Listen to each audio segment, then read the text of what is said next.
On a gray afternoon in 1991, the long gravel path in front of Kensington Palace, London W8, lies almost empty.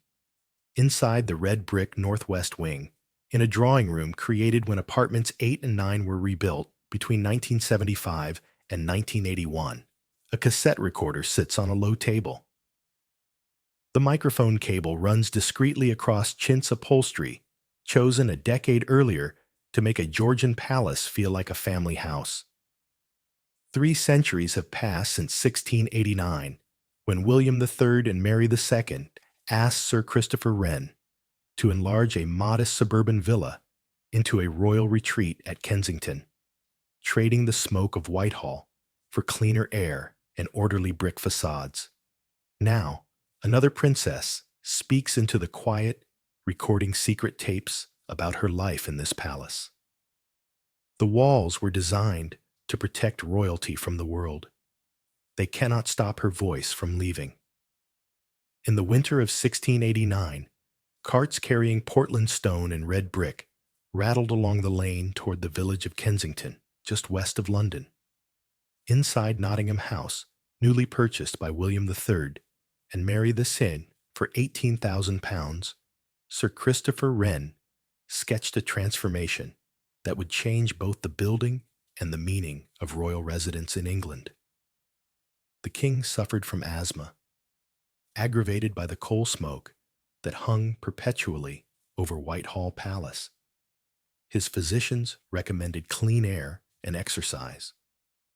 Mary, his co-monarch, wanted a place where informality might coexist with ceremony. What Wren proposed was neither a fortress nor a showpiece, but something more subtle, an enlarged 3-story palace with long, regular facades, tall sash windows, and a central axis leading straight out into formal gardens. The architectural drawings that survive in the Royal Institute of British Architects collection show Wren's methodical approach. He added new brick ranges to the existing house, creating distinct kings and queens apartments arranged around courtyards.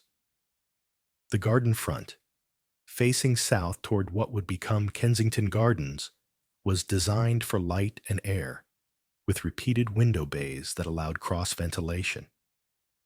The brickwork itself spoke a new language, not the ancient stone of Windsor or the medieval bulk of the tower, but the rational geometry of Dutch influence carried to England by William himself. Each window was precisely aligned. Each brick course ran level. The palace announced a new form of royal authority, not inherited from ancient conquest, but constructed through reason and measure. The gravel walk that still runs from the front steps into what is now Kensington Gardens began as a practical line of movement, the shortest route between Royal House and Hunting Park. Contemporary accounts describe William riding out along this path in the early mornings, sometimes alone, sometimes with a small party of gentlemen. The informality was intentional. At Whitehall, every royal movement required procession and ceremony. At Kensington, a king could walk his own grounds. The surrounding land was acquired gradually: orchards, kitchen gardens, and eventually the formal parterres designed by Henry Wise and George London, the leading garden designers of the age. By 1694, when Mary died of smallpox at the age of 32, the transformation was largely complete. The palace had become what William intended: a modest country house within reach of the court, a place where health might be preserved and ceremony occasionally set aside. Yet even in William's lifetime, the architecture began to accumulate meanings beyond his control. The very regularity of the brickwork, the symmetry of the window bays, the measured ascent of interior staircases, all announced authority as surely as any crown. Courtiers learned to read the building's hierarchies. Access to the inner apartments meant favor. Distance from the king's chambers meant exile. The palace, designed for informality, created new protocols simply by existing. When William died in 1702 from injuries sustained when his horse stumbled over a molehill in the Kensington grounds, the irony was noted in contemporary pamphlets. The palace meant to preserve his health had kept him close to the accident that killed him. Within a generation, William Kent would transform Wren's restrained interiors into something more theatrical. Hired by George I in the 1720s, Kent painted the King's Staircase with a crowded trompe-l'oeil court, creating the illusion that dozens of courtiers permanently lined the walls, watching each ascent. He designed the cupola room, with its blue and gold coffered ceiling, inlaid marble floor, and heraldic emblems, turning what had been a modest drawing room into a space fit for royal christenings and state receptions. The palace became a theater of carefully controlled access. Courtiers moving up painted stairs, petitioners waiting in outer rooms, private apartments receding deeper into red brick.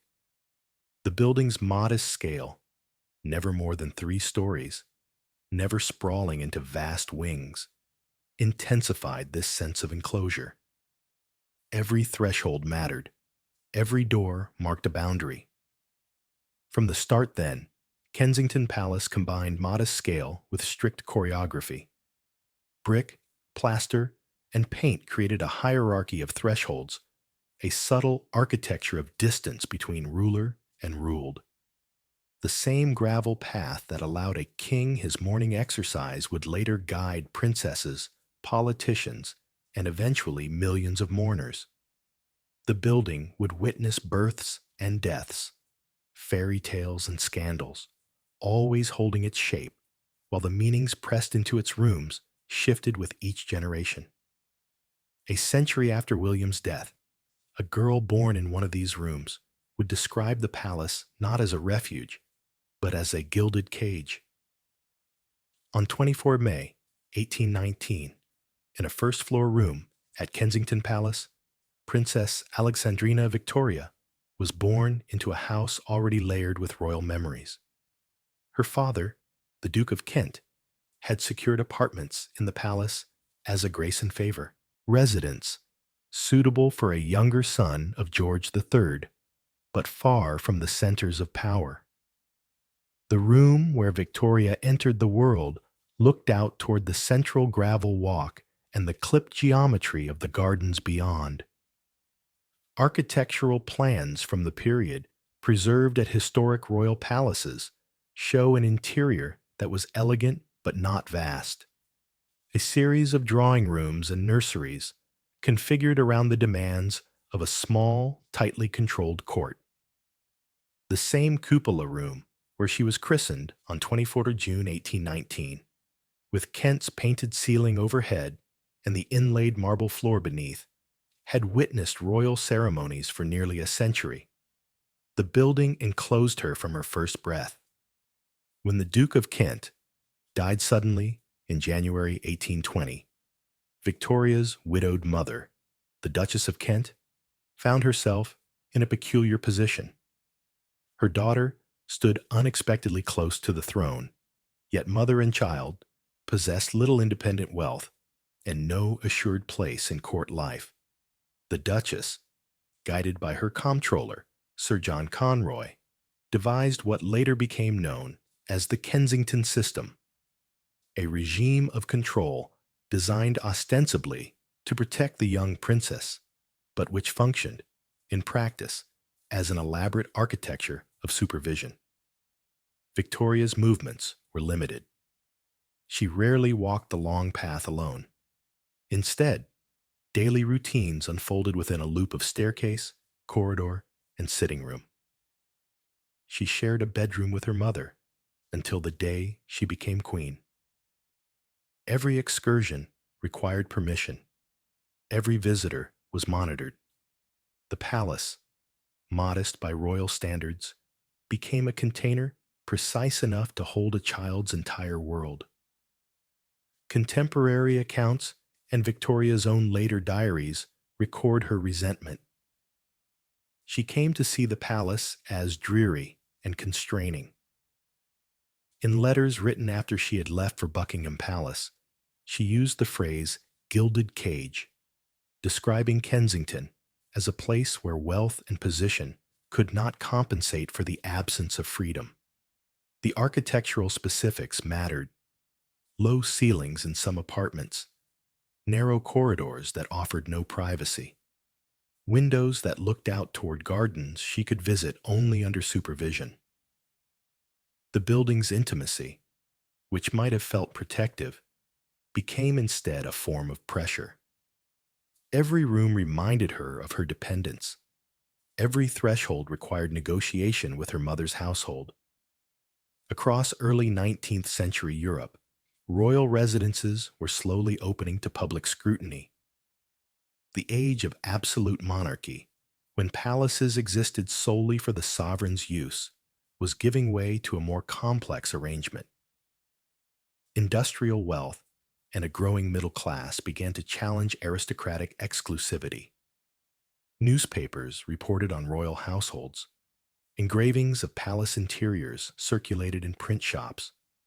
Kensington, once a suburban villa purchased for privacy and health, became a symbol of an older, closed system at the edge of a rapidly expanding city. London pressed closer each year. The village of Kensington became a neighborhood, then a borough.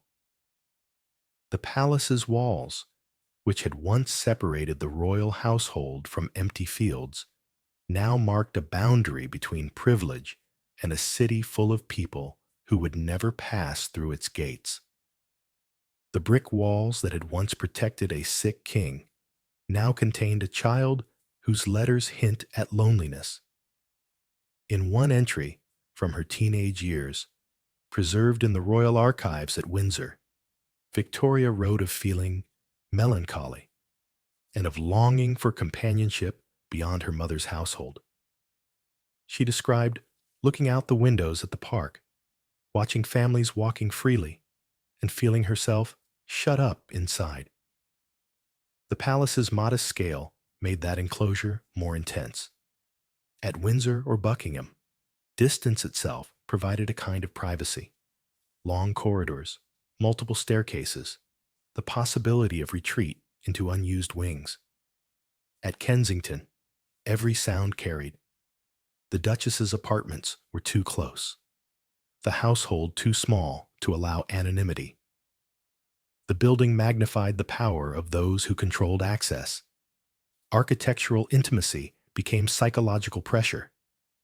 The very features that Wren had designed to make the palace feel domestic, the human scale of the rooms, the regularity of the layout, the clear sightlines from front to back, made it impossible for Victoria to escape the watchful structure of the Kensington system. She learned to navigate the building's hierarchies, to understand which rooms offered relative freedom and which were her mother's domain. She noted the locations of doorways, memorized the routes that allowed her to move quickly from one space to another when she needed to avoid certain members of the household. The palace became, in her memory, not a series of beautiful rooms, but a map of restriction and permission, a built environment that shaped her understanding of power and control. When she left for Buckingham Palace on 20th of June 1837, the day she became queen at the age of 18, Victoria took her resentment but left behind a template. Kensington Palace had functioned as both cradle and cage, a royal home remembered not for its grandeur, but for the boundaries it enforced. The gravel path she walked that final morning, departing for a larger and more public life, would remain, waiting for the next inhabitant to discover what it meant to live inside a building that was never entirely private and never entirely one's own. By the late 19th century, the long walk leading to Kensington's south front guided not courtiers, but visitors to a house of royal widows, cousins, and officials. The palace had become, in a phrase, attributed to Edward VIII decades later. The Aunt Heap, a warren of grace and favor apartments allocated to extended family and trusted servants. The transformation reflected both the practical economics of maintaining a large royal estate and the changing social landscape of the British monarchy. Where once the palace had housed kings and queens regnant, it now provided homes for those on the margins of royal life, elderly relatives whose pensions came in the form of apartments rather than cash, retired courtiers granted lifelong residence, the widows of younger sons who had nowhere else respectable to live. Apartment records held in the royal archives show spaces carved and recarved as the palace adapted to this new function. The suite that would become Apartment 8 was granted to Castilia, Dowager Countess Granville, in 1892. Apartment 9 was later occupied by Lady Bertha Dawkins, a lady-in-waiting who had served Queen Victoria. Other sections of the palace housed the Duke of Argyll, Princess Louise, Victoria's daughter, and a rotating cast of minor royals whose names appeared in court circulars but rarely in newspapers. The building's architecture, designed for the focused household of a monarch, fragmented into a honeycomb of separate lives. Staircases led to different domains. Corridors connected apartments that functioned as independent households. The unity of Wren's original plan dissolved into a collection of separate addresses, all sharing the same postal code and the same historical weight. Maintenance records from the period, preserved in the archives of the Office of Works, document a slow decline. Paint flaked in shared stairwells. Roof repairs were postponed. The formal state apartments, the cupola room, the King's Gallery, the rooms decorated by William Kent, were opened occasionally for public viewing, but much of the palace fell into what one internal survey described as a condition of benign neglect. The costs of upkeep, always substantial for a building of this age and complexity, competed with demands from newer royal residences. Budgets favored Buckingham Palace and Windsor. Kensington aged quietly, its brick facades weathering to a darker red, its gardens maintained but not improved, its interiors accumulating the particular atmosphere of a house where many people live but no one has full authority. On 14th October 1940, during the Blitz, incendiary bombs hit the palace. The attack was not targeted. Kensington sat within a wider zone of residential bombing, but the damage was severe. Photographs taken by Ministry of Information photographers the following morning show collapsed ceilings in the state apartments, charred roof timbers, and temporary corrugated metal where slate roofs had been. Several of the private suites, including apartments 8 and 9, suffered direct hits. Some of William Kent's interior plasterwork, nearly 2 centuries old, was destroyed. Other spaces were patched just enough to keep out rain, then left as the war demanded attention elsewhere. Government repair files, declassified in the 1970s, document a pragmatic calculus. With housing shortages across London and resources stretched to breaking, a Grace and Favour Palace ranked low on the list of urgent repairs. In the 1950s and 1960s, as London rehoused bombed-out civilians and rebuilt its commercial core, large parts of Kensington Palace slipped into what a 1967 preservation survey later described as prolonged post-war neglect. Grace and Favour residents aged. Some apartments stood empty for years, waiting for funds that never arrived. The once formal garden axis, though still visible in aerial photographs taken by the Royal Air Force, bordered lawns and trees that were increasingly part of a public park rather than a private royal setting. Kensington Gardens had been open to the public in stages since the 18th century, and by the mid-20th century, the palace sat surrounded by joggers, dog walkers, and children playing on grass that had once been clipped for royal hunts.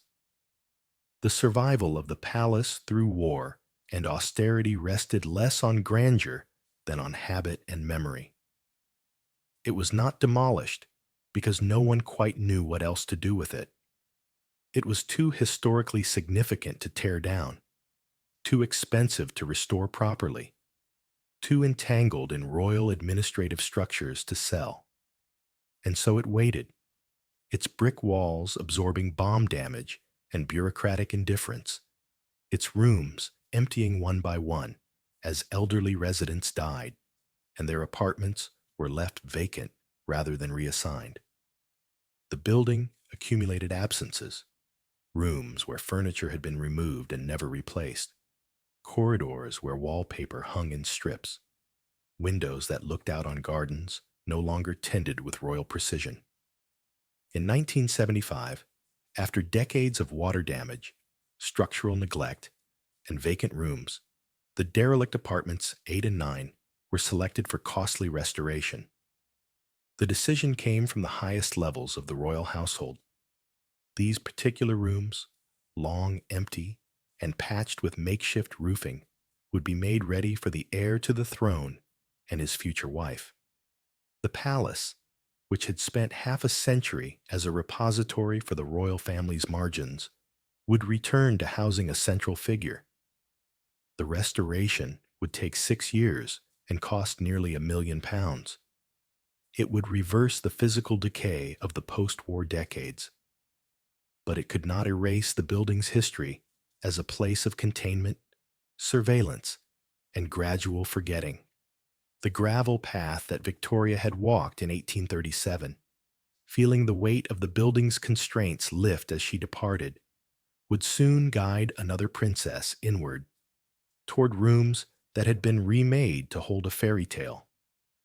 Between 1975 and 1981, builders and conservators worked through winters under gray plastic sheeting on the northwest wing of Kensington Palace.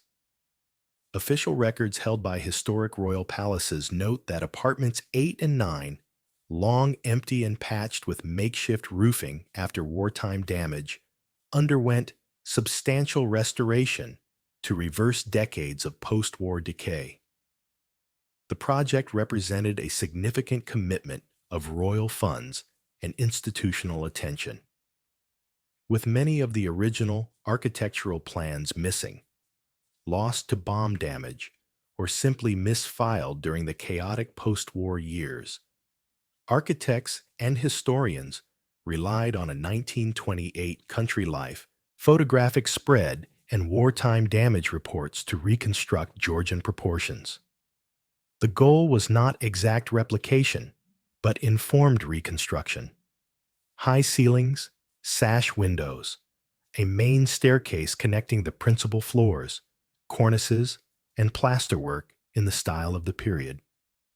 The project cost £900,000 over 6 years, a considerable sum in an era marked by strikes, inflation, and debates about public spending on royal properties.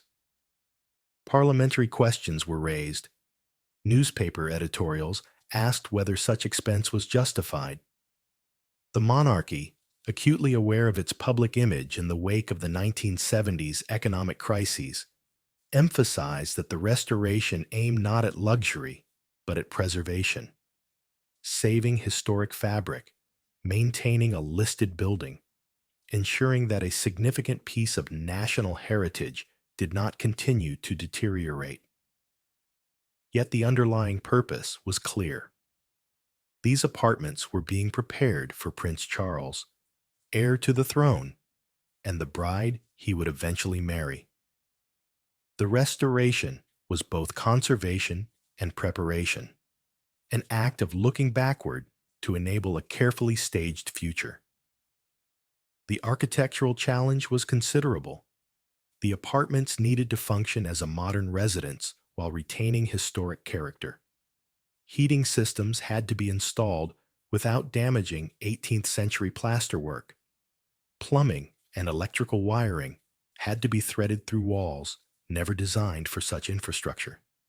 Security features, reinforced doors, alarm systems, secure telephone lines had to be integrated discreetly.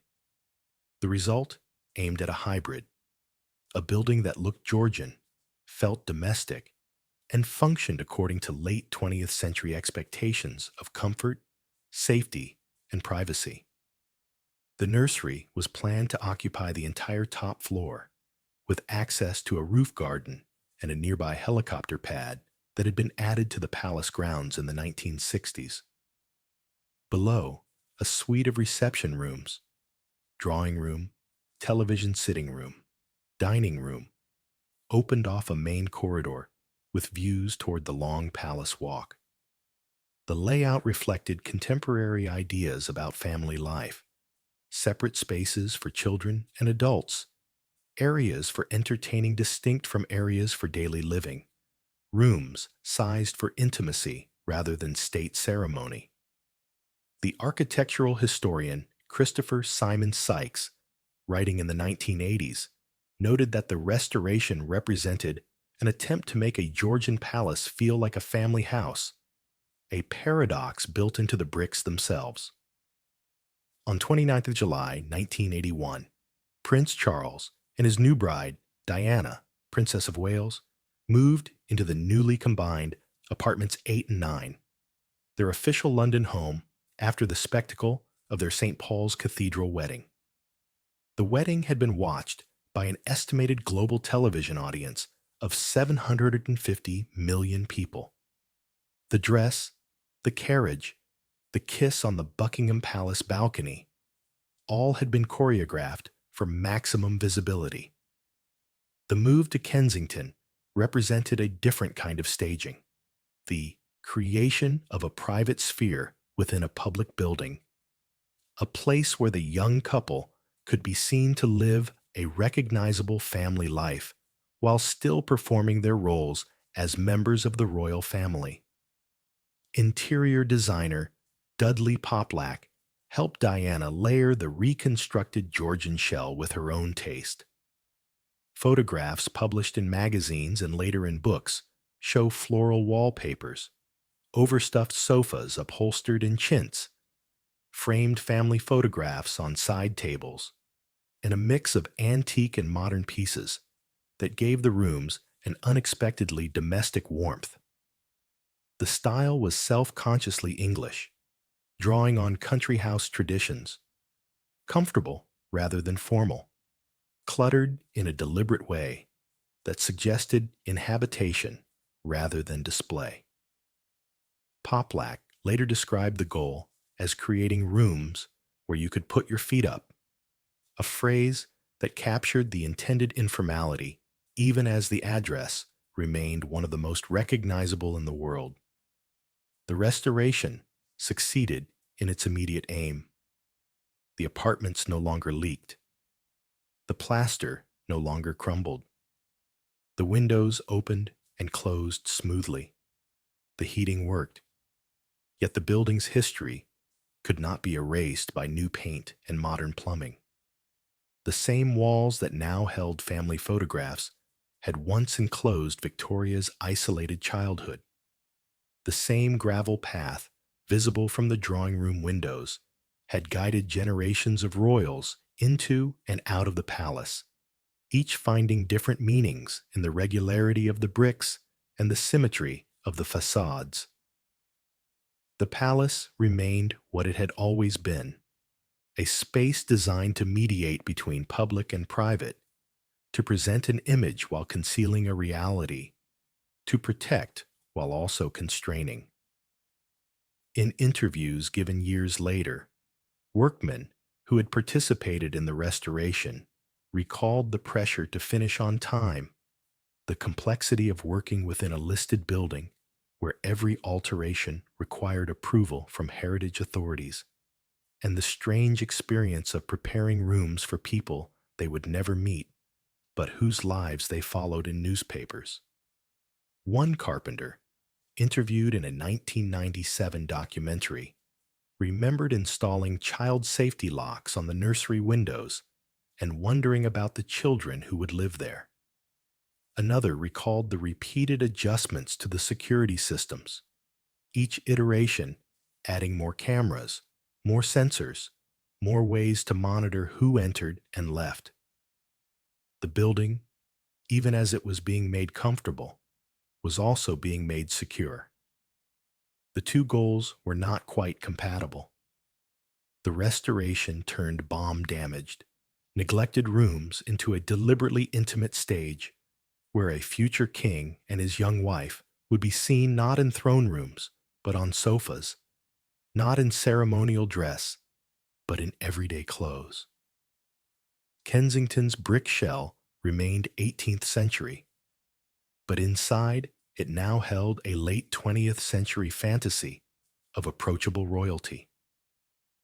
The building would test whether architecture designed to separate sovereigns from subjects could also make them seem relatable, whether walls built to maintain distance could create the illusion of closeness.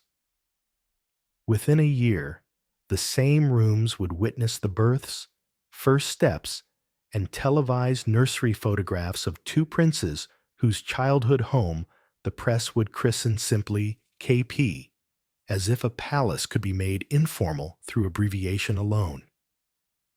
By 1982, when Prince William was born on 21st June, and 1984, when Prince Harry followed on the 15th of September, the top floor of apartments 8 and 9 had become what biographer Andrew Morton later called a children's paradise. The space spanned the entire level. Two large nurseries, a bathroom, storage rooms, and long corridors where small boys could ride tricycles on rainy days. Doors opened toward gardens visible below, and the nearby helicopter pad where their father occasionally arrived and departed. Staff recalled the echo of small feet on restored wooden floors and the clutter of toys accumulating under framed portraits of earlier residents. The palace, for a brief period, functioned as the young family's photographs suggested it should. A home where children could be children, protected by walls and routines from the world beyond the gates. Press photographs from the mid-1980s, published in newspapers and magazines around the world, show Diana at the windows and on the steps of Kensington Palace.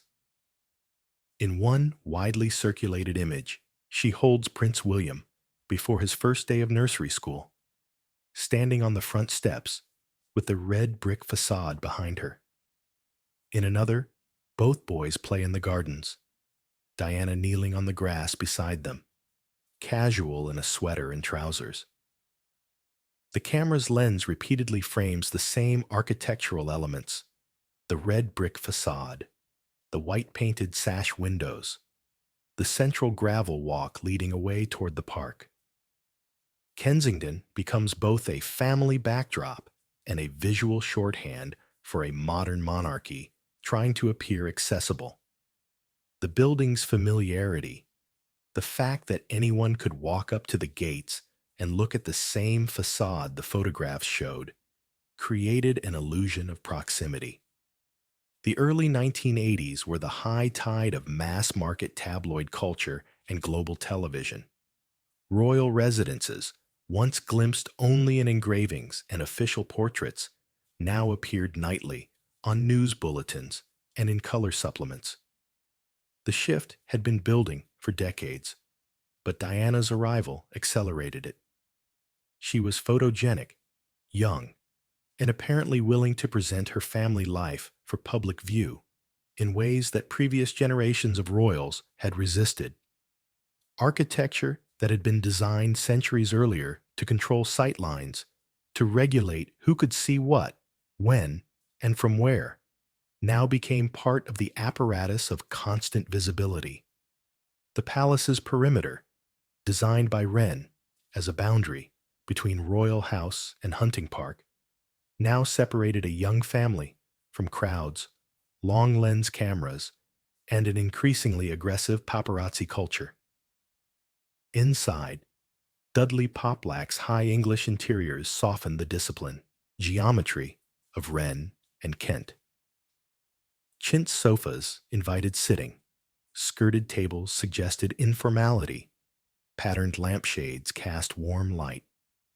The aesthetic was deliberately anti-institutional, a domestic counterweight to the palace's historical weight. Yet that softness did not extend beyond the walls. Security remained constant. Every departure required planning. Every arrival was monitored. Staff moved through the building on schedules designed to minimize contact between the family's private life and the machinery required to maintain it. The palace functioned as two buildings simultaneously. The cozy home shown in authorized photographs and the secured residence mapped in protocols and emergency plans. Accounts from household staff, gathered by biographers in later years, describe a building full of contradictions. The nursery floor, with its bright toys and child-sized furniture, felt removed from the formal state apartments below. Yet the same staircases connected them. The drawing room, arranged for family dinners and quiet evenings, was also used for official receptions and charity meetings. The gardens, private in theory, were visible from multiple public vantage points in Kensington Gardens. The palace's architectural clarity, its legible facades, its symmetrical layout, its obvious entrances and exits made it nearly impossible to separate one function from another. Every room carried multiple meanings. Every space performed multiple roles. In these years, Kensington exemplified a paradox that would eventually prove unsustainable. The building was asked to be both stage and shelter, both public symbol and private refuge. The same gravel path that once carried royal coaches now guided telephoto lenses. The windows that Wren had designed to admit light and air now framed carefully curated scenes of domestic life, broadcast globally. The palace's architecture, fundamentally unchanged since the 18th century, was pressed into service for a media landscape it could not have anticipated and for which it was not designed. Diana, in particular, began to articulate a sense of exposure that the building's history made legible. In interviews given years later, she would describe feeling watched constantly, both by cameras outside and by staff and officials within. The palace's intimacy, the same quality that made it suitable for a young family, meant that privacy was nearly impossible. Sounds carried through walls. Movements were tracked. Schedules were coordinated by people she did not control. The building that tabloids described in soft tones as KP, as if it were merely a charming London address, increasingly felt to her like a space where her life was not entirely her own. The architectural logic of Kensington, separating public and private through a hierarchy of rooms, was designed for an era when public meant limited access by invited courtiers, and private meant the sovereign's personal chambers. By the 1980s, those terms had inverted. The private apartments had become the focus of intense public curiosity, photographed from every possible angle, discussed in daily newspapers, analyzed by commentators who had never set foot inside. The public state apartments, meanwhile, felt almost irrelevant to Diana's life. Tourists walked through them on scheduled tours, but those rooms were museum spaces, roped off and interpreted by guides. The life that mattered, the life that interested the world, was happening in the chintz drawing rooms and the nursery corridors, the very spaces the building's design was supposed to keep hidden. The palace's very legibility became a problem.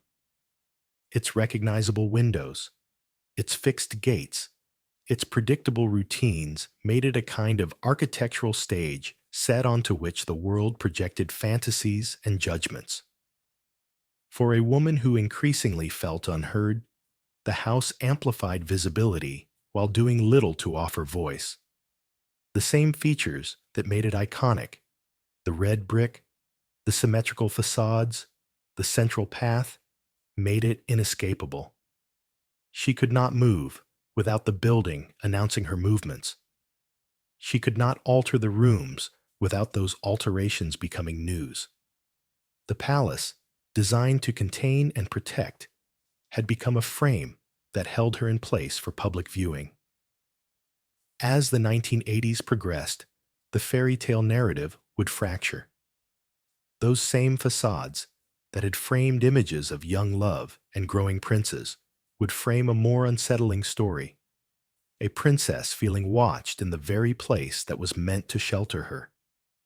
In 1991, within one of those drawing rooms overlooking the gravel walk, Diana would find a way to make the palace's silence speak, turning the building's privacy against its own protocols through a tape recorder and a friend who arrived unremarkably on a bicycle. By the late 1980s, the palace that tabloids described in soft tones as KP increasingly felt, in Diana's own accounts, like a surveillance zone. The shift was gradual, not marked by any single event, but by an accumulation of incidents and a growing awareness that the building's architecture, which had seemed protective, also functioned as a form of exposure. Interviews she gave later, recorded conversations, and accounts gathered by biographers describe her sense that Kensington Palace, with its visible windows and predictable routines, left her exposed to both media scrutiny and institutional oversight. The two forms of watching were not unrelated. The press photographed her every departure. The palace hierarchy monitored her every decision. The building sat at the intersection of both systems, its brick walls unable to prevent either. Former staff recalled that the long approach path and the gates on Kensington Gardens became regular gathering points for photographers, especially when the princess left or returned by car.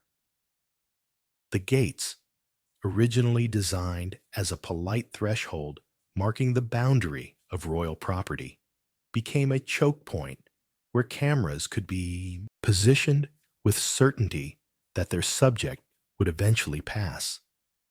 Telephoto lenses rested on the same iron railings that had once kept sheep out of the gardens. The predictability of the architecture, its single main entrance, its clear sight lines, its obvious routes of movement, made it impossible to leave unobserved. Diana later described feeling trapped by the building's transparency, unable to move without being documented. Security reports from the period, some declassified decades later, document incidents that revealed the palace's vulnerabilities. On 5th of February 1987, an intruder armed with a hammer entered the palace gardens before being apprehended by police, while Charles and Diana slept inside. The incident, though it ended without injury, exposed the fact that the 17th century landscape had not been designed with modern threats in mind. The gardens, which flowed into Kensington Gardens without significant physical barriers, could be accessed from multiple points. The palace's setting, once its great advantage, providing air and openness, had become a security problem. Subsequent modifications added more cameras, more sensors, and more patrols. But the essential vulnerability remained. The building was embedded in a public park, visible and accessible in ways that newer, purpose-built royal residences were not. In this period, Britain's wider-built environment was also adapting to new forms of risk. Office blocks gained CCTV and keycard access systems. Council housing estates wrestled with questions of defensible space, a term coined by architect Oscar Newman to describe how design could either enable or prevent crime. Royal palaces, with their listed facades and ceremonial layouts, had to retrofit security discreetly, adding layers of technology to bricks never meant for it. At Kensington, the tension between heritage preservation and security requirements created awkward compromises. Cameras were mounted on period buildings. Modern locks were installed in Georgian door frames. The result was neither authentically historical nor efficiently contemporary, but something hybrid and unsettling. Accounts gathered by biographers, and later confirmed in Diana's own recorded words, speak of isolation and distress within the seemingly cozy interiors of apartments 8 and 9. The floral chintz, which had looked warm in photographs, began to feel oppressive. The photographs of smiling family members on side tables became reminders of a narrative that no longer matched reality. The building's domestic scale, once presented as evidence of the royal family's relatability, meant that there was nowhere to retreat within the apartment. Every room carried memories. Every corridor had witnessed arguments. The palace's architecture, designed to make royal life visible and legible, now made unhappiness equally impossible to hide from those who lived and worked within its walls. The architectural logic of separating public and private, state, apartments for visitors, private apartments hidden behind, had inverted. Her private space had become the focus of intense public curiosity, photographed from outside, discussed in daily newspapers, mapped in magazines that published floor plans, and speculated about which rooms were used for what purposes. Official rooms, meanwhile, felt almost irrelevant. Tourists walked through the King's Gallery and the Cupola Room, but those spaces had nothing to do with her daily life. The life that interested the world was happening in the rooms the building was supposed to keep private. The palace had lost its ability to protect what it contained. The very legibility of the building, its recognizable windows, its path, its fixed gates, made it a kind of architectural stage set. The world knew what Kensington Palace looked like. The image was fixed. Red brick, white windows, gravel path. Any photograph taken there was instantly identifiable. The palace had become a visual cliché, a shorthand for royal domesticity that newspapers used reflexively. But for someone living inside that cliché, the constant recognition became a trap. The building announced her location. Its familiarity made her visible. There was no anonymity to be found in rooms everyone could picture. For a woman who increasingly felt unheard within her marriage and within the institutional structures of the royal family, the house amplified visibility while doing little to offer voice. She could be seen, constantly, relentlessly, but she could not speak in her own terms. The official channels of royal communication did not accommodate her experience. The press coverage, while intense, reduced her to images and speculation. The palace stood as a physical embodiment of this silencing, a building designed for display, not dialogue, a structure that framed her for viewing but offered no platform for her to define the terms of that viewing herself. In 1991, she would find a way to turn the palace's privacy against its own protocols. Within one of those drawing rooms, overlooking the gravel walk, with the door closed and the building's routines continuing around her, a cassette recorder would sit on a low table. A microphone would clip to her clothing, and she would speak at length and in her own words about the life she had lived inside these walls. The building, designed to contain royal secrets, would enable the recording of truths that would eventually dismantle the carefully maintained narrative the palace had been built to project. The same rooms that had served as stage sets for photographs of domestic happiness would become the site of testimony about isolation, institutional cruelty, and a marriage that had failed long before the public knew it was fracturing. The palace could not stop her voice from leaving.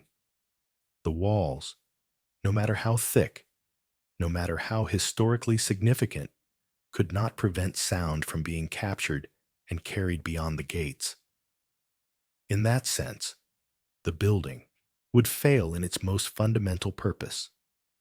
It had been designed, across centuries, to control what the world saw and heard of the monarchy. But by 1991, the person living inside had decided that the building's privacy was hers to use as she chose. The architecture, for once, would serve her purposes rather than the institutions. And the gravel path outside, which had guided so many comings and goings across 300 years, would soon become the site of a different kind of procession, a world arriving to bear witness, in flowers and grief, to a life that had been lived and lost inside the palace's familiar walls. In 1991, physician James Colthurst cycled regularly through Kensington Gardens, along the same paths joggers and dog walkers used, carrying a briefcase that contained a small tape recorder. The act was unremarkable. Hundreds of people moved through the park every day. The palace sat at the edge of a public space, visible and accessible in ways that made casual approach possible. According to later interviews Colthurst gave and Andrew Morton's own detailed account published after Diana's death, Colthurst passed security at the palace gates. He was known to the staff as a friend, entered apartments 8 and 9, clipped a microphone to Diana's blouse, and recorded her spoken answers to Morton's written questions. The sessions took place across multiple visits in the spring and summer of 1991, each one adding hours of testimony to the tapes that would eventually form the foundation of Morton's book, Diana, Her True Story, published in June 1992. The recordings were made in a sitting room whose proportions had been reconstructed from 18th century photographs and wartime damage reports. The walls were paneled. The cornices ran in clean lines around the ceiling. The windows looked out toward the gravel path and the gardens beyond. The room had been designed, in its latest iteration, for family comfort.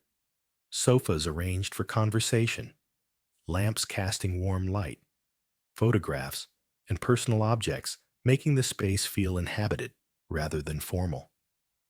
It was precisely the domesticity of the setting that made it suitable for what Diana intended.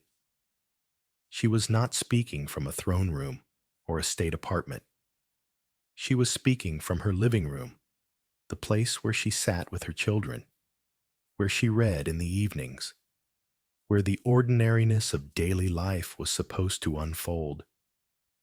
The location gave the testimony a particular weight. This was not public performance, but private truth, recorded in the space meant to be most protected from outside scrutiny. The recordings captured her descriptions of bulimia, suicide attempts, and a marriage that had been failing for years.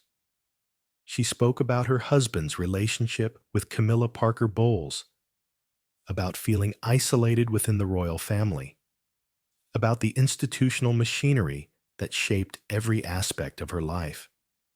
She described the palace itself as a place of surveillance and constraint, where her movements were monitored, her friendships questioned, her attempts to establish independence blocked by protocols she had not created and could not change. The tapes ran for hours, testimony accumulating in measured sentences spoken into the quiet of a room where nothing else moved. Outside, the palace's brick facades remained unchanged. Tourists still walked the central avenue, taking photographs of the same windows and gates they had seen in magazines. Inside, the palace that had once symbolized royal discretion now enabled a radically different act, a princess using its privacy to circumvent the official narrative. The architectural protection that had been designed to keep the world out was being used to prepare a message for the world. The walls, which had contained so many royal secrets across 3 centuries, were containing another, but this one would not remain hidden. The early 1990s saw a broader shift in how institutions were challenged.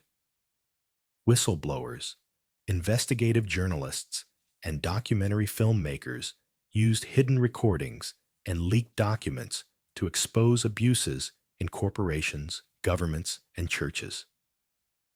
The tools of surveillance, which had been used by the powerful to monitor the less powerful, were being turned around. Morton's book, based on tapes recorded at Kensington Palace, applied similar methods to the monarchy itself. The institution had relied on its ability to control information, to present a curated version of royal life while keeping uncomfortable truths private. Diana's recordings broke that control, using the very privacy the palace afforded to prepare a public revelation. The drawing room's paneled walls and restored cornices became an acoustic container for confession. Sound engineers would later note that the recordings had a particular quality: the dead acoustic of a heavily furnished, carpeted room, the kind of space that absorbs rather than reflects sound. The room had been designed inadvertently to be a good place to record. There was no echo to muddy the words, no external noise to interfere with clarity. The architecture that had been meant to provide discretion, thick walls, solid construction, distance from the street, ensured that her voice came through clearly on the tapes. In later documentaries, when excerpts of the recordings were played, her voice sounded oddly intimate against the knowledge of the building's scale and history. The same walls that had witnessed royal births and ceremonies now held testimony about suffering and institutional failure. The process of recording itself was methodical. Morton submitted questions in writing. Diana prepared her answers, sometimes consulting diaries she had kept, sometimes simply speaking from memory. Colthurst operated the recorder, managing the technical aspects while staying mostly silent himself. The sessions were not interviews, but monologues, carefully structured to cover specific topics: her wedding, her early years in the royal family, the deterioration of her marriage, her struggles with mental health, the impact on her children. The format gave her control over the narrative in a way that traditional media interviews would not have. There were no interruptions, no follow-up questions pushing her in directions she did not want to go, no editing beyond her own choices about what to say and how to frame it. By turning a palace reception room into a recording studio, Diana inverted the usual direction of royal communication. Traditionally, the state projected messages outward from the palace: official statements, carefully staged photographs, appearances orchestrated by press secretaries and protocol officers. Communication flowed from the institution through controlled channels. Diana's recordings reversed that flow. Instead of the state projecting outward, a single resident used the palace to send her story out, uncontrolled and unfiltered. The building became not a container for official narratives, but a launching point for personal truth. The architectural irony was profound. Kensington Palace had been designed, across all its modifications and restorations to maintain boundaries between public and private, between official and personal, between what the world could see and what remained hidden. For 3 centuries, it had performed that function with reasonable success. Monarchs had lived there, conducted their affairs, made decisions, and maintained control over what became known beyond the walls. Diana's recordings shattered that control from within, using the very privacy the building provided to prepare a public disclosure that the institution could neither prevent nor contain. The palace, meant to protect royal secrets, had enabled the recording of testimony that would eventually contribute to a formal separation and a permanent shift in how the monarchy was perceived. The publication of Morton's book in June 1992 precipitated an official crisis. Initial palace denials that Diana had cooperated with Morton collapsed when evidence of her involvement became undeniable. In December 1992, Prime Minister John Major announced to Parliament that Charles and Diana would separate. The recordings made at Kensington Palace had helped accelerate a process that might have taken years to unfold otherwise. The building, which had been restored at great expense to house a future king and his family, had instead become the site where that family's dissolution was documented in the princess's own voice. The gravel path outside, which had guided so many fairy tale photographs in the early 1980s, would soon witness a different narrative, a princess living alone in a palace that had become famous as the address of her unhappiness. On 9th December 1992, Prime Minister John Major rose in the House of Commons to announce that the Prince and Princess of Wales had decided to separate. The statement emphasized that the decision was amicable, that both would continue their royal duties, and that there were no plans for divorce. The careful language aimed to contain the damage, to present the separation as a practical arrangement rather than a constitutional crisis. But the announcement confirmed what Morton's book and Diana's own increasing public candor had already made clear. The marriage that was supposed to secure the monarchy's future had failed. Within hours, newspapers published photographs of Kensington Palace, the building that had been restored to house a fairy tale now reframed as the site of its collapse. Charles's base increasingly shifted toward Highgrove, his country estate in Gloucestershire, and official offices at St. James's Palace. Diana remained at Kensington Palace, where apartments 8 and 9 continued as her London home. The separation was architectural as well as legal. 2 separate addresses, 2 separate households, 2 separate schedules that occasionally intersected around their children, but otherwise diverged entirely. The palace, which had been designed to house a single royal household with clear hierarchies and unified purpose, now contained only half of what it had been prepared for. The building's symmetry remained, but the life within it had fractured. Accounts by staff and biographers described changes in how the apartment was used. The nursery, once filled with toys and the noise of young children, grew quieter as William and Harry spent more time at boarding schools. Ludgrove first, then Eton. The rooms were maintained, ready for their returns during holidays, but the daily rhythms of childhood faded. Reception rooms, with their patterned sofas and family photographs, became sites for charity meetings, planning sessions for humanitarian work, and occasionally quiet evenings alone. Diana's public role expanded.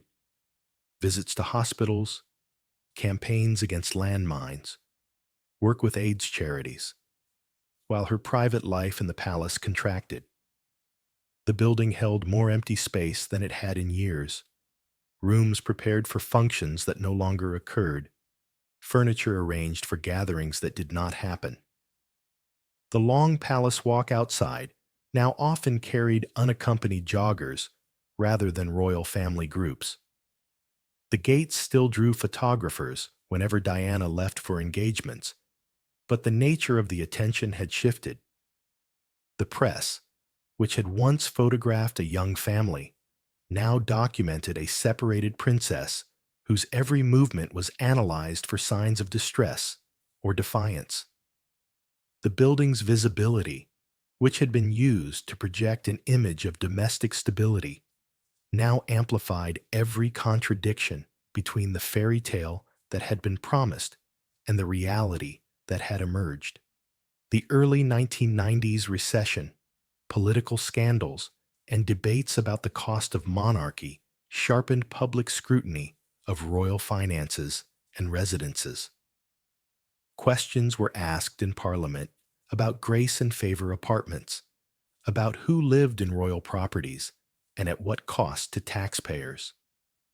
The balance between heritage conservation and public funding entered everyday conversation in ways it had not since the 1960s. Kensington Palace, with its mixture of museum rooms and private flats, sat at the center of these arguments.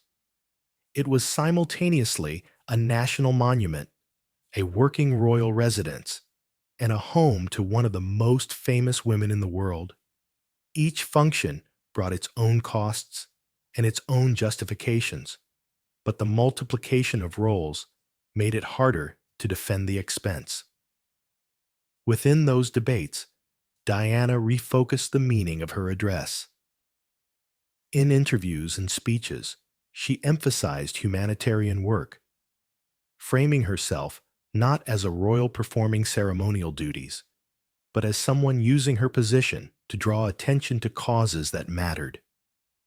She visited hospitals and campaign groups by car from the palace's side entrances, avoiding the front gates where photographers gathered. The brick facade and the formal approach remained constant, visible in every photograph and news report, but the stories, leaving through its doors, shifted. The palace was no longer primarily associated with royal family life or ceremonial duties. It was Diana's address, the place she returned to after traveling to Angola to walk through minefields, or after sitting with AIDS patients in London hospices. The building became, in the public imagination, less a symbol of monarchy and more a symbol of her particular version of public service. Staff accounts describe a building that felt paradoxically both busier and emptier than it had been. Diana's office occupied several rooms, staffed by secretaries, press officers, and advisors who managed her schedule and public appearances. The machinery of her public role required space, coordination, and infrastructure. Yet the domestic life that had once filled the apartment, family dinners, bedtime routines with children, the casual interactions of a household, had largely disappeared. The palace had become, in effect, an office that she also slept in, a place of work that happened to be architecturally configured as a home. Separated, Diana occupied an architectural space that was simultaneously privileged and constrained. She could not simply move house like a private citizen. The palace was her official residence, assigned to her by the royal household, maintained at royal expense, and carrying with it certain expectations about visibility, security, and protocol. She had fought to remain there after the separation, understanding that leaving Kensington would mean leaving her children's home and ceding symbolic ground. But remaining meant accepting the constraints the building imposed, the surveillance, the protocols, the fact that her address was public knowledge and her daily movements could be tracked by anyone watching the gates. The palace had always been a space of performance, designed to present kingship through architecture and ceremony.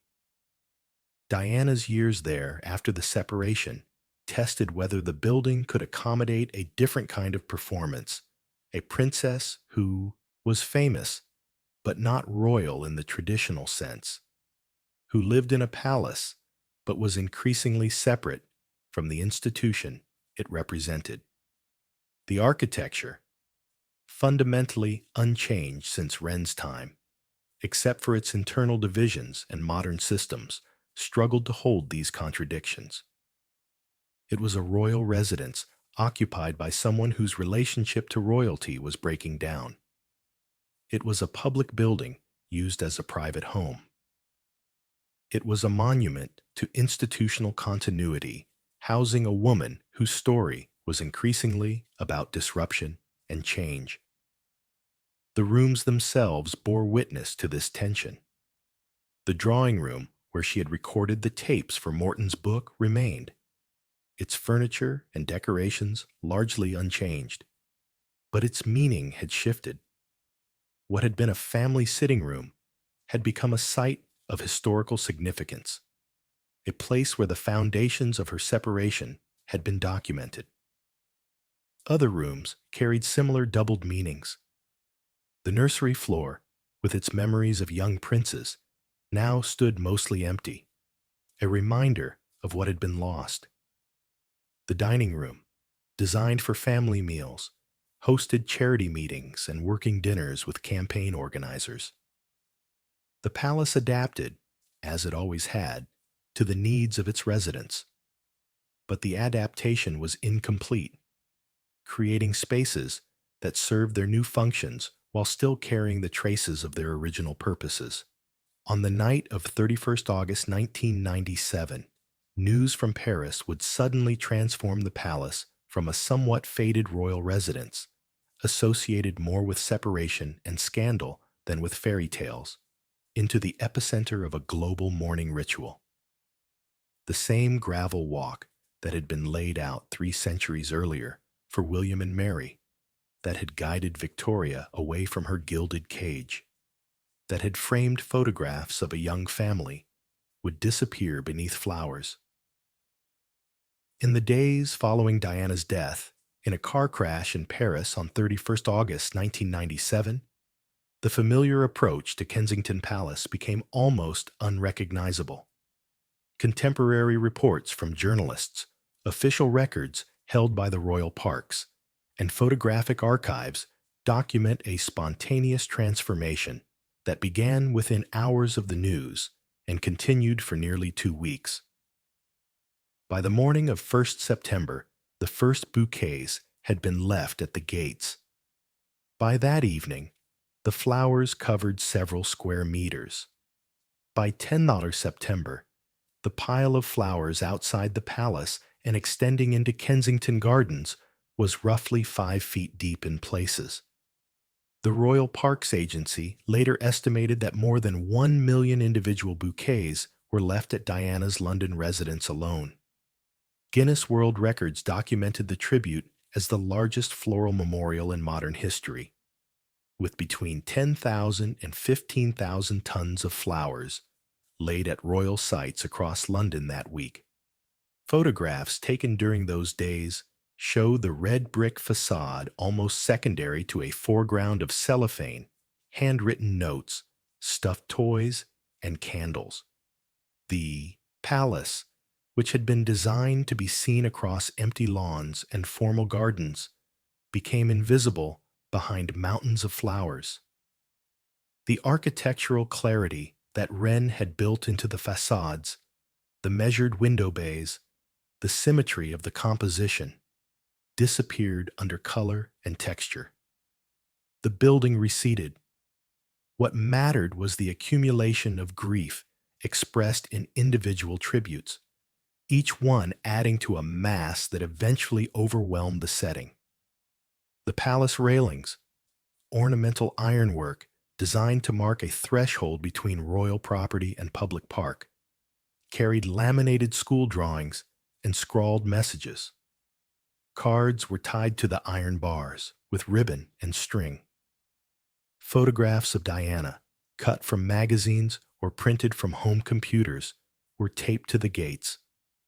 The railings, which had once kept the public at a polite distance, became a bulletin board for collective mourning. People pressed against them, adding their tributes to thousands of others, creating a visual cacophony that buried the historical architecture beneath contemporary expressions of loss. Sound changed. Instead of the echo of carriage wheels or press shouts or the usual park noises of joggers and children, there was the hush of queuing mourners and the soft crackle of cellophane underfoot as people stepped carefully over flowers already laid to add their own. Witnesses described an eerie quiet punctuated by occasional weeping. Television crews, present throughout, recorded long lines of people waiting to approach the palace, some for hours, carrying flowers purchased from vendors who set up impromptu stalls nearby. The economic logic was jarring but inevitable. Demand created supply, and the informal market for flowers around Kensington Gardens became one of the visible signs of how thoroughly the mourning had disrupted normal urban patterns. Modern cities had repeatedly used public squares and streets for spontaneous memorials after assassinations, after disasters, after terrorist attacks. But the scale of the floral tribute to Diana was unprecedented.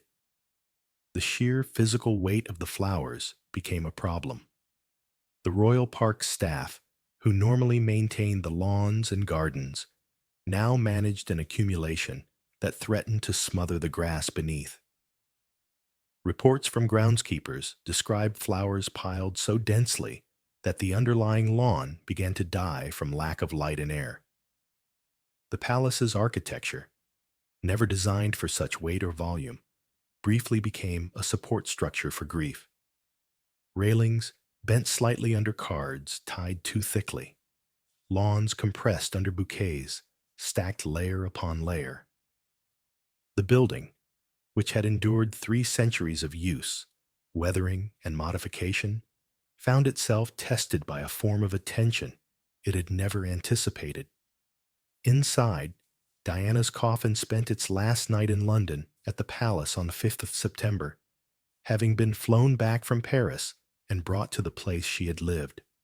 Family members, including her sons, visited privately.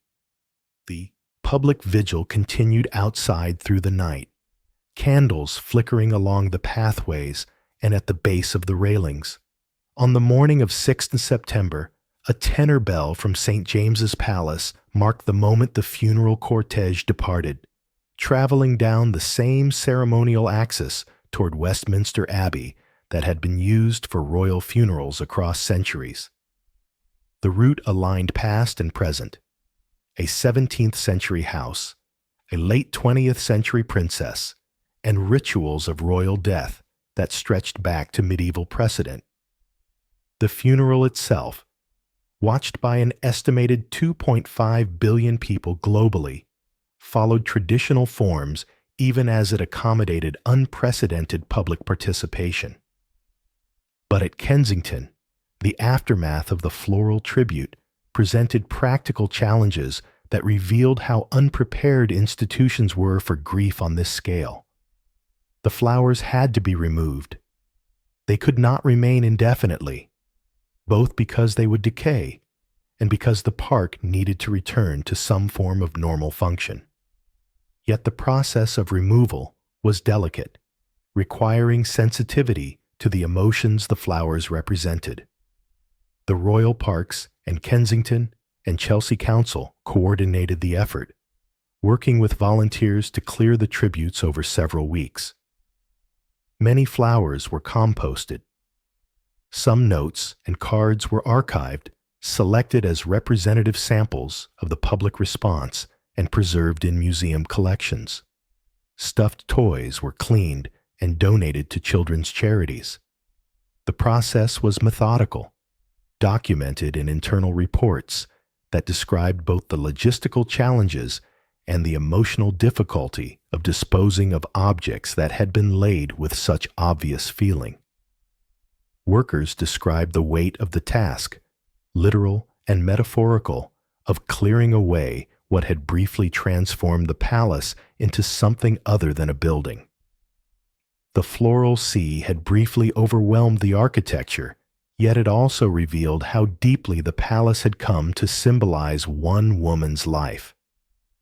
For nearly 2 weeks, Kensington was not primarily a historical monument, or a royal residence, or even a building. It was a shrine, defined not by its bricks and windows, but by what people brought to it. The architecture became a backdrop for public emotion, its role reduced to providing a location, an address, a fixed point around which grief could gather. Brick, path, and railings became extensions of a body no longer present, physical markers that allowed people to place their sorrow somewhere specific. As the crowds dispersed and the flowers were cleared, the palace returned to visibility. The red brick facades emerged from beneath the tributes. The windows reappeared. The gravel path was swept clean. But the building could not return to what it had been before.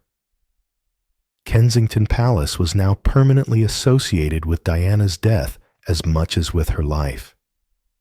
The address would always carry that double meaning: the place she lived and the place the world came to mourn her. The same architectural clarity that had made it suitable for royal residence, its legibility, its visibility, its accessibility, had made it equally suitable as a memorial site. The building had performed both roles, adapting as it always had, yet fundamentally altered by what it had witnessed and what had been laid at its gates.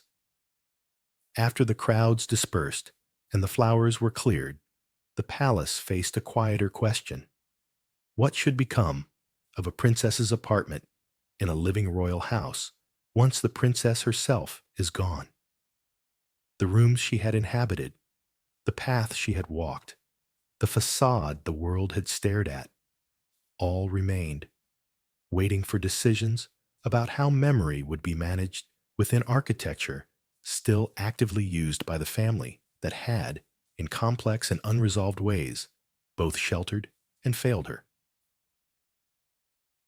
In the months after Diana's death, apartments 8 and 9 were cleared. Press reports from late 1997 and 1998 described the removal of furniture, personal belongings, and artworks. Some items went to Althorpe, the Spencer family estate where Diana had been buried. Others were distributed to charities she had supported. Still others went into royal storage, their disposition to be determined later when emotions had settled and clearer decisions could be made. The clearing was done quietly, without public announcement, the work carried out by palace staff over several weeks. What had been a home became a series of empty rooms, their functions suspended while the royal household and the Spencer family negotiated what should happen next. Later commentary and preservation reports note that Diana's former residence was stripped bare and lay vacant for 10 years, its rooms untouched while decisions were made about their future. The description suggests intentional preservation, but the reality was more bureaucratic. The apartments simply sat empty because no clear use presented itself and because touching them too soon would have seemed disrespectful. The building's architecture remained intact. The restored Georgian proportions, the plasterwork, the sash windows, but the interiors lost their particularity. Without furniture and personal objects, the rooms became generic, their connection to Diana's life visible only to those who remembered the photographs taken when she had lived there. During this period, Kensington Palace itself continued to function as both royal residence and tourist site. Other apartments remained occupied by members of the royal family and their staff. The state apartments stayed open to visitors who walked through the Grand King's staircase and the rooms associated with William and Mary, Queen Victoria, and the palace's 3 centuries of royal use. Historic royal palaces, the independent charity that managed the public areas, maintained its usual schedule of tours, exhibitions, and educational programs. But Diana's former home remained firmly off limits, separated from the public areas by locked doors and protocols that prevented even authorized staff from entering without specific permission. The central gravel path returned to its usual rhythm of joggers, prams, and tourists taking photographs of a facade that now carried an extra layer of meaning. Every visitor knew that the palace had been Diana's home. Many came specifically because of that association. The building's significance had shifted. Where once Kensington had been primarily a historical site associated with earlier monarchs and interpreted through the lens of British constitutional history, it was now equally, perhaps more powerfully, associated with a woman who had died less than a decade after separating from the royal family. The palace's marketing materials, guidebooks, and tours had to navigate this awkwardly. Diana's presence in the building's history could not be ignored, but neither could it be easily integrated into narratives about kingship, state ceremony, and institutional continuity. The turn of the millennium saw a wider reassessment of 20th century heritage. Buildings, sites, and objects from the recent past, which had once seemed too contemporary to require preservation or interpretation, began to be recognized as historically significant. Industrial sites were listed. Post-war housing estates were documented. Shopping centers from the 1960s were evaluated by heritage organizations. The criteria for what counted as worth preserving expanded to include structures and spaces that had shaped ordinary lives, not just monuments to wealth and power. Debates about how to commemorate traumatic recent events, from wars to industrial accidents to acts of terrorism, shaped museum practice. Questions arose about how to interpret difficult histories, how to present stories that were still emotionally raw, how to balance commemoration with critical analysis. Within this broader cultural shift, Kensington's custodians faced particular challenges. Diana's story was recent, contested, and emotionally charged. Different constituencies held different views about her significance, her treatment by the royal family, and her legacy. Some saw her as a victim of institutional cruelty. Others saw her as a disruptive force who had damaged the monarchy. Still others simply mourned her as a public figure whose warmth and apparent accessibility had made her beloved. Any interpretation of her life within the palace would inevitably disappoint or anger some portion of the public. The safest course, in the absence of clear consensus, was to do very little. The apartments remained empty. The palace acknowledged her connection to the building in general terms, but offered no detailed interpretation, no exhibition, no plaque marking which rooms had been hers. Eventually, practical needs overcame curatorial paralysis. The combined apartment was subdivided again, with much of it converted to offices for royal charities and staff. The Duke and Duchess of Cambridge, Prince William and Catherine, would later occupy parts of the building, though not the same rooms Diana had used. The physical spaces of Diana's daily life, the nursery corridors where her children had played, the drawing room where she had recorded tapes for Andrew Morton, the kitchen where staff remembered her late-night visits, disappeared from public view. The rooms were repainted, reconfigured, and put back into active use. The traces of her habitation were erased, not intentionally as an act of forgetting, but practically as the palace adapted once again to new needs. What remained visible was the address and the facade. Kensington Palace, London W8, had become, in the years following her death, as much Diana's address in public memory as it was a physical location. The phrase appeared in newspapers, books, and documentaries as a shorthand for her life in London, for the period when she was most visible, most photographed, most discussed. The red brick facade, unchanged across centuries, became permanently associated with her through sheer repetition. Every photograph of the palace published after 1997 carried her ghost, whether or not the image or the accompanying text mentioned her explicitly. The building had become inseparable from her story. Architectural absence, in this case, proved as eloquent as preservation. By leaving apartments 8 and 9 unseen, the palace allowed myth to rush in where floor plans and measured drawings might have been. Without access to the actual rooms, the public relied on memory and imagination. The few authorized photographs published during her lifetime became the definitive images of how she had lived, reproduced endlessly in magazines, books, and exhibitions. The floral chintz sofas, the family photographs, the domestic warmth Dudley Poplack had designed, all became fixed in collective memory, preserved more perfectly than any museum conservation effort could have achieved, because they existed only in photographs, immune to the decay that affects physical objects.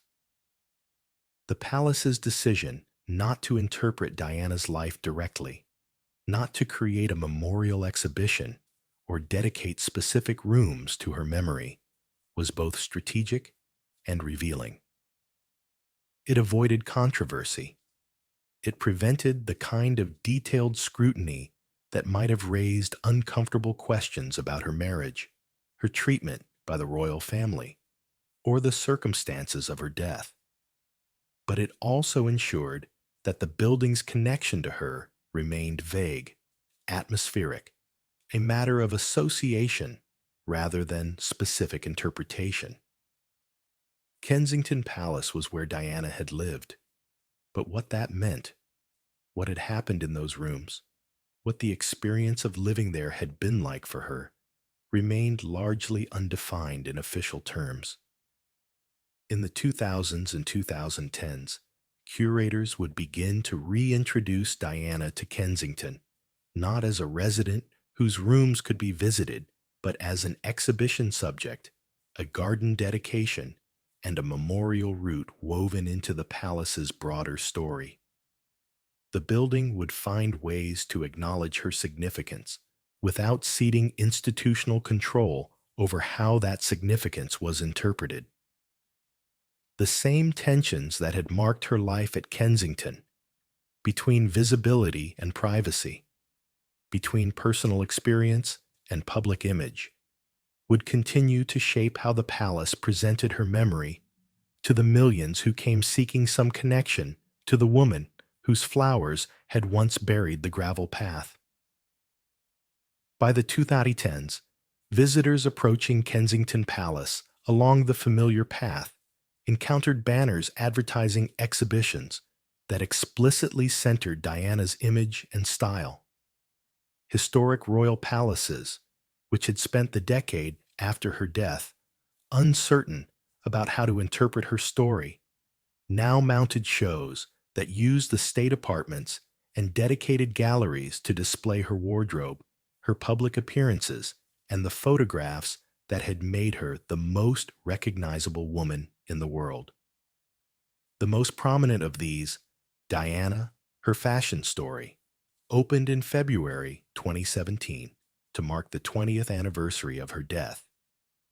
The exhibition included the ivory silk taffeta dress she had worn for her engagement announcement, the midnight blue velvet gown she had danced in at the White House, and the sleek evening dresses from her later years that photographers had captured at charity events and premieres. These exhibitions leaned heavily on architecture. Mannequins were placed in the enfilades of rooms that William Kent had decorated nearly 3 centuries earlier, creating visual juxtapositions between Georgian Baroque and 1980s fashion. Visitors moved through space as if following a narrative runway, the sequence of rooms guiding them through Diana's evolution from shy bride to confident public figure. The curatorial strategy was clear. Use the palace's historical grandeur to elevate Diana's wardrobe into something more than celebrity fashion, to frame her clothing choices as historical artifacts worthy of museum display and serious analysis. Large photographs, many taken inside apartments 8 and 9 in the 1980s, were reprinted as wall-scale murals. Images showing floral sofas, family photographs on side tables, and Diana at home in casual clothes appeared in the exhibition galleries, bringing the private apartment, inaccessible physically, back into public view as a two-dimensional backdrop. The effect was uncanny. Visitors walked through actual palace rooms while looking at images of different palace rooms, the building simultaneously present and represented, immediate and mediated. The architecture became both container and content, both the physical space visitors occupied and the historical setting shown in photographs. The exhibitions positioned Diana alongside earlier royal women, creating comparative narratives about femininity, duty, and public scrutiny across centuries. Display cases held clothing worn by Queen Victoria, Queen Mary, and Princess Margaret, inviting visitors to draw connections between different eras of royal life. The curatorial text emphasized resilience, charity, work, and the pressures of public visibility, themes applicable to multiple royal women but coded in exhibitions opening after 2000 to resonate with Diana's story specifically. The palace became a site where women's experiences of monarchy could be traced across generations, the building itself providing continuity across very different historical moments. Context was necessary because the palace's international visitors, arriving in increasing numbers as London tourism boomed, came from diverse backgrounds and carried different understandings of British history. Exhibition designers could not assume familiarity with royal protocol, constitutional history, or even basic knowledge of who Diana had been beyond her media image. The displays had to educate, entertain, and move, often simultaneously, while navigating the emotional complexities that still surrounded her memory. Reviews of the exhibitions noted that visitors wept in front of particular dresses, especially those associated with significant public moments. The palace had become a site of pilgrimage as much as tourism, its rooms holding objects that functioned as relics for some visitors and historical curiosities for others. The long approach walk served yet another function: queuing space.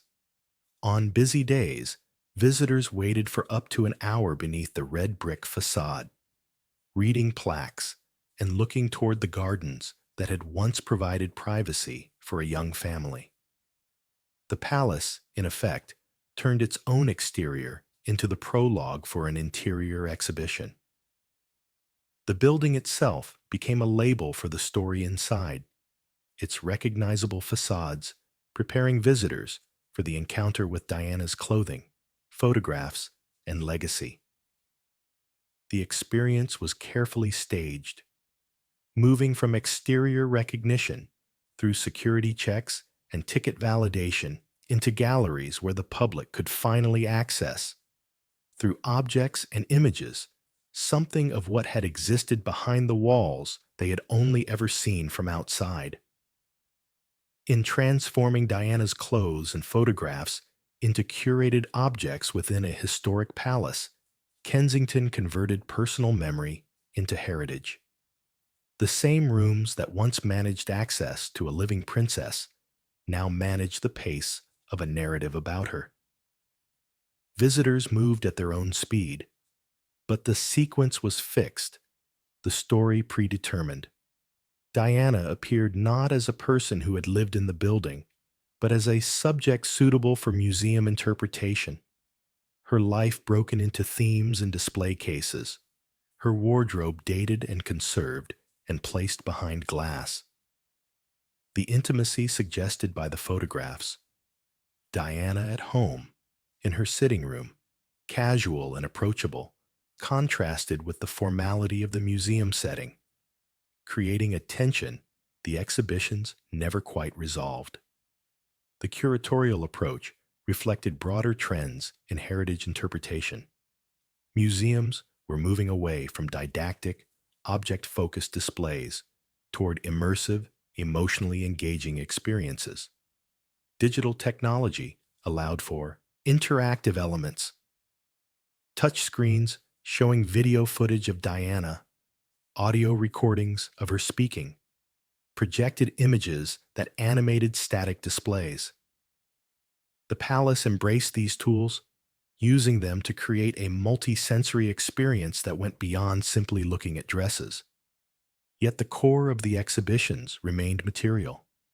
The clothing itself, fabric and thread, preserved and displayed with the care usually reserved for paintings or manuscripts. Outside those exhibition galleries, however, a quieter transformation took place in the gardens, one that would materialize Diana's memory not in glass cases, but in soil and bronze. The palace grounds, which had always been integral to the building's meaning, would become the site of a memorial that worked through landscape rather than architecture, through seasonal cycles rather than permanent structures. The exhibitions inside interpreted Diana through objects and images. The garden outside would interpret her through living plants and the slow rhythm of growth and decay. Both approaches sought to give form to memory, but the garden would prove more flexible, able to accommodate grief, celebration, and the passage of time in ways that museum displays could not. In 2017, the Sunken Garden at Kensington Palace, a small, formal garden created in 1908 on the palace's south side, was replanted as a white garden to mark the 20th anniversary of Diana's death. The garden, accessible from the main palace approach and visible from several state apartments, occupied a space roughly 30 meters by 12 meters, sunk below the surrounding lawn level and accessed by stone steps. Historic royal palaces' gardeners filled the rectangular beds with white roses, white lilies, white gladioli, and a mix of white and cream summer flowers, chosen both for their color and for their fragrance. The planting plan, documented in the charity's archives, specified varieties that would bloom in succession from late spring through early autumn, ensuring continuous color throughout the visiting season. The symbolic weight of white was obvious: purity, innocence, remembrance, the color traditionally associated with mourning in some cultures. But the choice also reflected Diana's own reported fondness for white flowers, a detail preserved in staff accounts and in descriptions of floral arrangements she had chosen for the palace during her lifetime. The White Garden was not a direct replica of anything Diana had planted. She had not been involved in designing palace gardens, but it aimed to evoke a sensibility associated with her, a combination of elegance and accessibility translated into horticultural terms. This garden, visible from the palace and accessible from the same paths visitors used to reach the main entrance, became a spatial counterpart to the floral sea of 1997. Where the earlier tribute had been spontaneous and overwhelming, accumulating bouquets that eventually smothered the lawns, the White Garden was curated and seasonal, its design documented in planting plans and maintenance schedules. The palace grounds thus absorbed grief into a recurring horticultural cycle: blossoms, fading, pruning, and replanting. The memorial became part of the building's ongoing life, maintained by the same staff who cared for the other palace gardens, integrated into yearly calendars of garden tours and educational programs. The garden performed multiple functions. It provided a site for contemplation distinct from the busier exhibition galleries inside the palace. It offered a free memorial. Visitors could view it without purchasing tickets to the palace interior, making Diana's memory accessible in a way that the exhibitions were not. And it demonstrated that memory could be managed through landscape, through seasonal change and botanical knowledge, in ways that did not require permanent structures or controversial inscriptions. The garden could evolve. Its plantings could change. Its meaning could shift as years passed, and the emotional rawness of 1997 receded into history.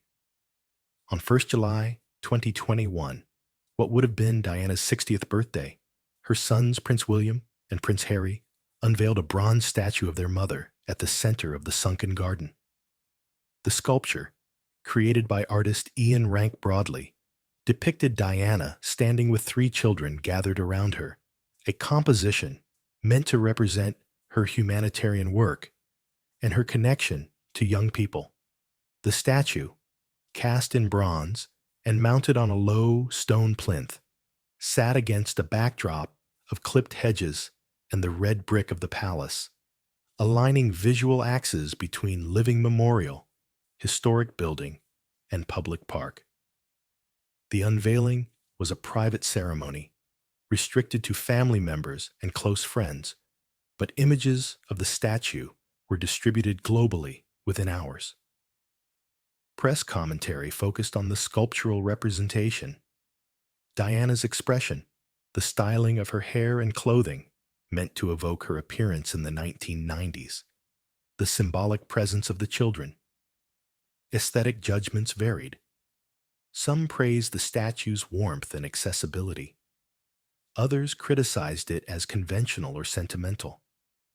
The debate reflected ongoing uncertainties about how to commemorate Diana, whether she should be represented formally or informally, whether her image should emphasize royal status or humanitarian work, whether memorials should be solemn or welcoming. Modern memorial practice often favors intangible or landscape-based commemorations over monumental statues. The late 20th and early 21st centuries saw a shift away from heroic bronzes, which carried associations with imperial power and authoritarian regimes, toward memorials that emphasized participation, reflection, and temporal experience. The Diana Memorial Fountain in Hyde Park, opened in 2004, followed this trend: a circular watercourse where visitors could sit and, in warm weather, wade. The Vietnam Veterans Memorial in Washington, D.C., designed by Maya Lin, had established the precedent for memorials that invite interaction rather than impose meaning. Kensington's approach, combining a traditional figurative bronze with a redesigned garden and interpretive signage, reflected this hybrid trend: memory anchored in both object and environment. The statue provided a fixed point, a recognizable image that could be photographed and reproduced. The garden provided a changing, seasonal context, ensuring that the memorial felt alive rather than static. Together, they created a layered memorial experience that accommodated different forms of engagement. from those who wanted a traditional monument to those who preferred a more contemplative, landscape-based encounter. The sunken garden and statue translated fleeting public emotion into a permanent, if evolving, spatial experience. The floral sea of 1997 had lasted less than 2 weeks before practical necessity required its removal. The White Garden, replanted annually, could continue indefinitely, maintained by institutional commitment and professional expertise. The statue, bronze and stone, was designed to last centuries, weathering gradually like the palace itself. Together, they ensured that Kensington's grounds, which had always been integral to the building's meaning, would continue to carry Diana's memory in tangible form. The memorial situated Diana permanently within the palace landscape, making her part of the building's ongoing story rather than a footnote. Visitors who came to see the state apartments now also visited the garden and statue. The palace's interpretive materials integrated Diana into narratives about the building's history, presenting her alongside William and Mary, Queen Victoria, and other royal residents. The strategy was inclusive, absorbing Diana into the palace's 3-century story rather than treating her as an exception or anomaly. The building, which had witnessed her life and death, now also held her commemoration. Yet beyond curated exhibitions and planted memorials, Kensington remains what it has long been, a working royal residence and a city landmark, raising a final question about how living households and historical ghosts coexist in the same bricks. The palace cannot be only a museum or only a memorial. It must also function as a place where people live, work, and make decisions about the monarchy's future. The tension between these roles, between past and present, between commemoration and ongoing use, defines the building's contemporary existence and shapes every choice about how its spaces are used and interpreted. Today, a visitor walking up the gravel path toward Kensington Palace moves through multiple centuries at once. The red brick facade still reflects the design choices made by Sir Christopher Wren in the 1690s, the restrained Georgian elegance that prioritized health and functionality over Baroque display. The statue of Queen Victoria on the East Lawn, erected in 1893 to mark her Diamond Jubilee, recalls her 19th century childhood within these walls, and her later description of the palace as a gilded cage. Signage and guidebooks point out that this was once the home of Diana, Princess of Wales, and is now the official London residence of the Prince and Princess of Wales, William and Catherine, creating a continuity that the palace's administrators carefully maintain. Behind some of those windows, offices for royal charities and household staff occupy parts of the former apartments 8 and 9, as confirmed in recent press accounts and architectural surveys. The rooms have been reconfigured, subdivided, and adapted for institutional functions. What was once a nursery floor, where princes played, now holds desks, filing systems, and the infrastructure required to manage the public roles of working royals. The adaptation is practical, unsentimental, and invisible to visitors who see only the exterior facade and have no access to the private areas. The palace, as always, continues while absorbing its past into its present functions. Children play in the nearby Diana Memorial Playground, with its Peter Pan-inspired wooden pirate ship, on a site within view of the palace where she once lived. The playground, opened in 2000 in the northwest corner of Kensington Gardens, welcomes 50,000 visitors annually, most of them families with young children. The connection to Diana is subtle, marked by a plaque and mentioned in park literature, but not dominating the experience. The playground functions primarily as a playground, a place of noise and movement and ordinary childhood joy, rather than as a site of mourning. Memory here is integrated into use, honored but not emphasized.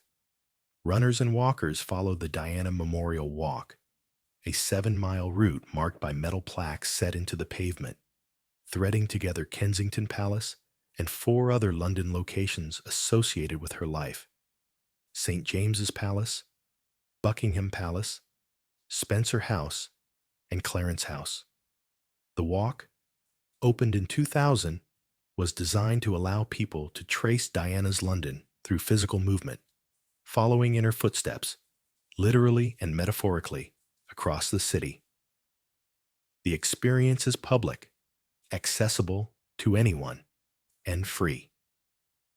It transforms London itself into a memorial landscape, using existing streets and parks rather than creating dedicated memorial spaces.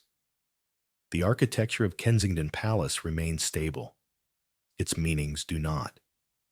For some visitors, especially those who remember 1997, the palace is primarily associated with Diana, the site of her London life, the focus of the floral tributes, the building whose image appeared in every news report about her death. For others, particularly younger visitors or those from outside the UK, Kensington is now Kate and William's London home, associated with a new generation and a different narrative about accessible, modern royalty. For architectural historians and heritage professionals, the palace is a significant example of a 17th century royal residence that survived war, neglect, and social change through a combination of institutional inertia and architectural adaptability. The same walk, the same bricks, the same sash windows hold all of these interpretations simultaneously, none entirely displacing the others. The palace's status as a working royal residence complicates its function as a heritage site. Security requirements limit access. Areas occupied by the current residents remain firmly off-limits, creating a geography of presence and absence that visitors navigate through signage, barriers, and staff explanations. The building operates under multiple jurisdictions. Historic Royal Palaces manages the public areas. The Royal Household manages the private residences. The Royal Parks manages the surrounding landscape. Decisions about what can be shown, what must remain hidden, and how to balance heritage interpretation with operational security are negotiated continuously, case by case, without fixed rules or transparent criteria. Recent years have seen renewed attention to the palace's full history, not just the Diana years. Exhibitions have explored Queen Victoria's childhood, the court of William and Mary, and the palace's wartime damage and post-war restoration. The strategy is comprehensive, presenting Kensington as a building with a long, layered story in which Diana's presence, while significant, is one chapter among many. The approach respects her importance without allowing her memory to eclipse earlier or later narratives. The palace becomes a palimpsest, a surface where multiple stories have been written and remain partially visible, none completely erased. The tension between preservation and use remains unresolved. The palace cannot be frozen in time without ceasing to function as a residence. Yet every modification, every adaptation to contemporary needs erases traces of earlier periods. The balance shifts depending on which part of the building is under discussion. The state apartments, open to the public, are maintained to reflect their appearance in specific historical periods, usually the 18th century. The private apartments, invisible to visitors, are modernized as needed to accommodate current residents. The result is a building that presents itself as historical while secretly remaining contemporary, a performance of the past sustained by invisible infrastructure. Kensington Palace demonstrates how architecture can become a vessel for layered, even conflicting memories. A building conceived as a retreat for a sick king, experienced as a gilded cage by a young queen, and later lived in as both sanctuary and prison by a modern princess, has outlasted all three narratives, yet bears their traces in its bricks, its corridors, its carefully maintained facades. The palace has witnessed births and deaths, coronations and separations, joy and suffering, all while maintaining the same essential form Wren established in the 1690s.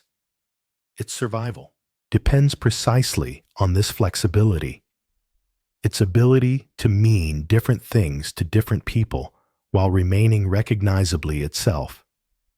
The evening light at Kensington is particularly clear, slanting across the gravel path and warming the red bricks to a deeper color. Visitors, leaving the palace at closing time, follow the same route that William and Mary used, that Victoria walked on her way to become queen, that Diana traveled countless times. The path has remained in almost the same location for more than 3 centuries. Its gravel replaced periodically, but its line unchanged. It connects the palace to the city, the past to the present, memory to ongoing life. In that continuity lies both the building's power and its limitation. It can hold history, but it cannot stop time. The windows darken as the palace closes for the night, the house returning to silence, not erasing what it has witnessed, but holding it quietly in the fabric of its walls, waiting for morning and the next day's visitors to arrive and add their own meanings to bricks that have outlasted everyone who ever lived within them.